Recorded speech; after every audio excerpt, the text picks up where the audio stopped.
കോഴിക്കോട്ട് നിന്ന് തന്നെ വരുന്ന മറ്റൊരു വാർത്തയിലേക്കാണ്. തട്ടിക്കൊണ്ടുപോകലും മർദ്ദനവുമെല്ലാം കോഴിക്കോട് താമരശ്ശേരിയിൽ നിത്യസംഭവമായി മാറിയോ? ഏറ്റവും ഒടുവിൽ മൊബൈൽ ഷോപ്പ് ഉടമയായ ഹർഷാദിനെ 10 ലക്ഷം രൂപയ്ക്കാണ് 10 സംഘം തട്ടിക്കൊണ്ടുപോയത്. പോലീസ് പിന്നാലെയുണ്ടെന്നറിഞ്ഞ പ്രതികൾ ക്രൂരമായി മർദ്ദിച്ച ശേഷം ഹർഷാദിനെ വയനാട് വൈത്തിരിയിൽ ഇറക്കിവിട്ടു. കേസിൽ ഇപ്പോൾ 6 പേർ പിടിയിലായി.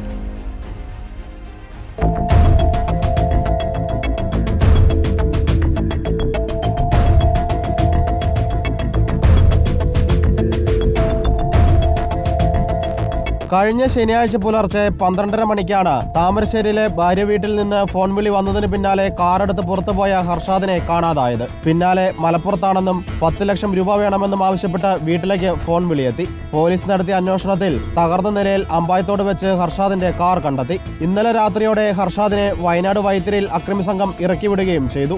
ഭാര്യ വീടിന്റെ 1/2 കിലോമീറ്റർ ദൂരെ വെച്ചുകൊണ്ടാണ് 2 കാറും ഒരു ലോറി ഫോളോ ചെയ്തുകൊണ്ട് അവനെ നിർത്തിയിട്ടുങ്ങാണ്ട് ഈ വണ്ടിയിൽ നിന്ന് പിടിച്ചിറക്കി അവരെ വണ്ടിയിലേക്ക് കയറ്റി. പിന്നെ എന്താണെന്നൊന്നും എനിക്ക് പറയാൻ കഴിയുന്നില്ല. അവൻ പറയുന്നത് അതിൽ 10 പേരുണ്ടായിരുന്നു 2 വണ്ടിയിലും കൂടെ. അവരെല്ലാവരും കൂടെയാണ് നല്ല ഉപദ്രവിച്ചിട്ടുണ്ടെന്നാണ് പറയുന്നത്. 10 ലക്ഷം ആവശ്യപ്പെട്ട് കാരാട് ജാബിറും സംഘവും ക്രൂരമായി മർദ്ദിച്ചെന്ന് ഹർഷാദ് പറയുന്നു. കാരാട്ട് ജാബിർ എന്ന് പറഞ്ഞ ഒരു 10-12 പേര് കൂടി ഇല്ലാത്ത സാമ്പത്തിക ഇടപാടിൻ്റെ പേരിൽ 2-3 ദിവസം കൊണ്ട് പീഡിപ്പിച്ചായിരുന്നു. നല്ലതാണ്, അത്യാവശ്യം നല്ലതാണോ ആവശ്യപ്പെട്ടവർ? അത് 10 ലക്ഷം രൂപയായിരുന്നു ആവശ്യപ്പെട്ടത്. ഒന്നുമില്ല. കൊട്ടേഷൻ നൽകിയ കാരാട് സൽമാൻ വിദേശത്തേക്ക് കടന്നതായി പോലീസ് സ്ഥിരീകരിച്ചു. ഹർഷാദ് ഇൻട്രൊഡ്യൂസ് ചെയ്ത ഒരാളുടെ പൈസ നഷ്ടപ്പെട്ടു എന്നുള്ളതാണ്. ആ പൈസ ഈ ഹർഷാദ് കൊടുക്കണം എന്നുള്ളതാണ് ഡിമാൻഡ്.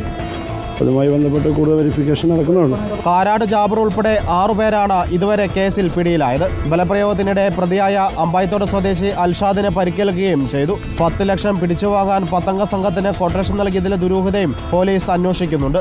റിപ്പോർട്ടർ, കോഴിക്കോട്.